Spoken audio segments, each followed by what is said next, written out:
জনাব তারেক রহমান বলেছে 5 মাসে যদি তারা এই সংকট নিরসন করতে পারে, তারা যে কোনো ব্যাপারে যদি উপদেশ দেয় সেই উপদেশ আমরা গ্রহণ করব।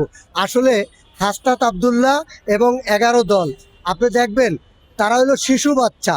এই হাসনাত আবদুল্লাহরা সর্বপ্রথম এই হপায় সংসদে গেছে। তারা সংসদের গেট কয়টা, দরজা কয়টা, এটাও তারা কিন্তু জানে না, বলতে পারে না। এবং অর্থাৎ 11 দলের যিনি নাকি অধিনায়ক শফিক সাহেব সর্বপ্রথম এবার সংসদ সদস্য হয়েছে, এর আগে কোনোদিন সংসদ সদস্য হয় নাই। তারা আবার দেশের সংকট কিভাবে নিরসন করবে? অতএব তারা হলো শিশু বাচ্চা, আর তারা দেশের সংকট কখনো নিরসন করতে পারবে না। এবং হাসনাত আবদুল্লাহ 11 দল তারা যে চ্যালেঞ্জ গ্রহণ করছে, আসলে তারা এই পরীক্ষায় উত্তীর্ণ হতে পারবে না। কারণ জনাব তারেক রহমান, বিএনপি সরকার আগে 3 বার সরকার ছিল, এখন একবার, 4 বারের সরকার। তারা দেশকে কিভাবে সেবা দিতে হয়, জনগণকে কিভাবে সেবা দিতে হয়, এটা জনাব তারেক রহমান ভালো জানে।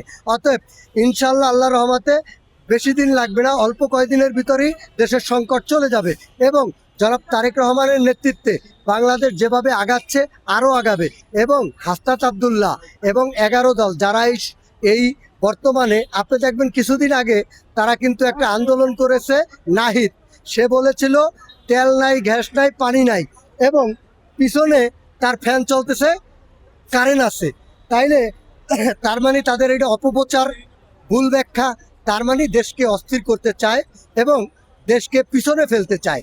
এই ধরনের যারা, তারা কিন্তু গুপ্ত বাহিনী, বট বাহিনী, তারা সবসময় ষড়যন্ত্র করতে পারে, দেশকে পিছনে ফেলাইতে পারে। তারা কখনো দেশকে সামনে এগিয়ে নিবে কিভাবে সেটা কিন্তু তারা জানে না। অতএব এই ধরনের যারা, তারা কখনো, অর্থাৎ আপনি দেখবেন তারা কিন্তু সংসদে জনগণের কথা না বলে নকআউট অকআউট সংসদ থেকে বের হয়ে যায়। তো এই ধরনের তারা, হাসনাত আবদুল্লাহ 11 দল, তারা যদি চ্যালেঞ্জ গ্রহণ করে, আসলে এটা আমাদের কাছে হাস্যকর। এটা আসলে আমাদের সাথে যায় না, জনগণের সাথে যায় না। এবং তারা এই চ্যালেঞ্জ যে গ্রহণ করছে, তারা এইটাই পরীক্ষায় পাশ করবে না, এবং তাদের দ্বারা এটা সম্ভব না।